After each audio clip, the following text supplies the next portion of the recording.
train wreck. So we started our workout in January. We had a tremendous winter.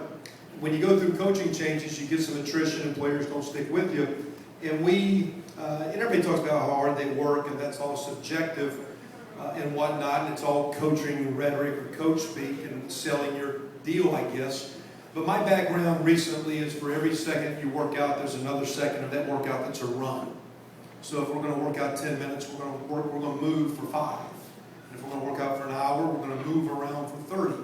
Because we don't do a bench press competition on the 50-yard line. We run, change direction, jump, play. We play with speed, we play athletically, and you got to train that. So I challenged our men to start running because we will probably run more than you used to running. And as much as you run, sometimes in the off season, that's when there's that attrition because running isn't fun, especially when you're up at 5:45 in the morning, 4 days a week, and that kind of. We're known as a great college town. You're not at a college night spot at 11, 12, 1 every night when you're up at 5:45 and you're running.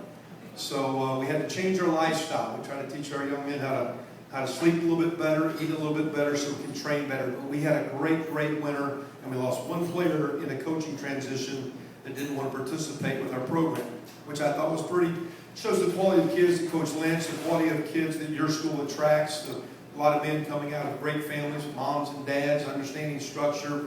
And I think our team knew it's been pretty close, but we're not playing horseshoes. But physically, everybody says you're going to be competitive. I think we've been competitive if I look at scores. I have yet to watch tape of last year, and that's not to sound corny or fun. I really didn't care.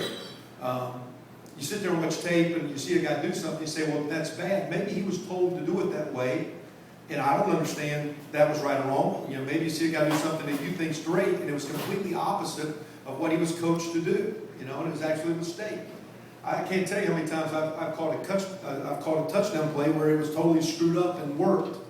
And sometimes I thought I had the perfect play call that was a total cluster mess of -10. So there's so many factors that go on. So we didn't go backwards in what we were doing. We wanted to go forward. We had a great winter. Carried that into a spring practice. I was very proud of our guys. We had 5 play. We had everybody going physically. 15 days you can practice, 12 days are full pads.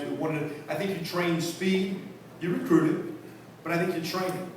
I think you train physicalness and how to hit people. You've got to hit somebody consistently to learn how to hit somebody, how to take a hit, how to deliver a hit. So we wanted to be very, you got to look people right in the eye and hit them right in the mouth if you play my sport. And that's what we wanted to do, a little mono, bone on bone, not to be, out of character, but it's a man's game where you look people in the eye and hit them square in the jaw. And you got to teach that. So I thought we got a lot of positive things accomplished in spring. Now we went to phase 3, which is summer, and summer's on our kids. I can't tell you how anybody's doing because I'm not supposed to ask how they're doing. I'm not supposed to look at a workout. I can't be anything. Our strength coaches are there. And when you talk about commitment, our administration made a commitment to me, but Mr. Glass, the administration, the presidential administration, the total school supported our program by increasing our weight staff from 3 coaches to 5, and it was a significant amount of money. We have a huge weight room. It's awesome. But all that big weight room is a recruiting tool. You need people to coach people. And we have 5 weight coaches, and we bring about 15 or 20 guys into a weight room, and it's 1 coach with your table of 3, and we work out. And 1 coach with your table of 4, and we work out, and we get one-on-one coaching. And you need people to do that. You need support to do that. We've also since hired a nutritionist to enhance the food that or the type of food and the product, the way we're feeding our young men. We're trying to teach them how to rest. We're trying to teach them how to put things in their body, their temple properly, so that we can go bust your tail at 5:40 in the morning and get you in shape and start winning 4th quarter games and getting ourselves in the championship style. But our strength coaches did a phenomenal job. I thought our spring practice was awesome. Get it in the summer. Now the strength coaches can be there, not me. But I will say this, everyone on our football team has been there. I was talking to one of our players' son. He's getting ready to come home tomorrow. He's not in summer school. Summer school's still going on for the guys that are taking summer.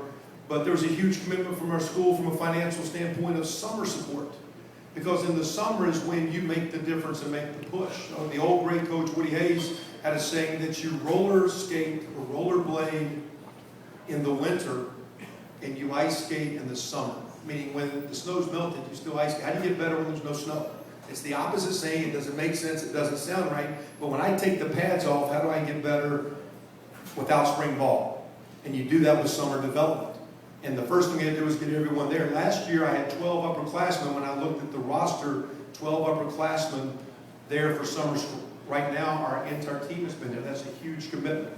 It's voluntary workouts, but I told the team a long time ago, you voluntarily win and lose. And I'll voluntarily decide who I like to play and who I don't like to play as well. And so we're going to voluntarily play kids who like to work hard and appreciate the process. And that's what win today, the mantra there means win today. It's not a scoreboard. Every day in your life you're doing the best you can, working hard, maximizing your opportunities and doing it. It's an attitude, it's a mindset. And we tried to start that from the very first meeting through a great winter, great spring. Now we're in the summer. I'll know August 8th how the summer was. I can't ask a question, but I'll know that first day. I can say when they walk by, they look very, very good. We've actually hired someone that's been by to see us 2 times that has tested our guys on body fat. And I have a lot of players that used to look like me that don't look like me anymore. They look a little closer to AT. They actually have a rip in their stomach when my rip goes the other way. So we've leaned our team up. We've ran them a lot. We've had a great summer. Now we need to have a great preseason. That's the 4th stage of building your year. And next year we'll wipe the slate clean and we'll start over. Every year you start over.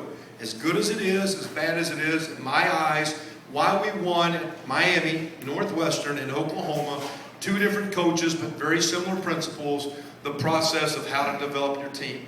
Through a daily process, through an attitude, through a work ethic. In 3 phases, tomorrow's the last workout.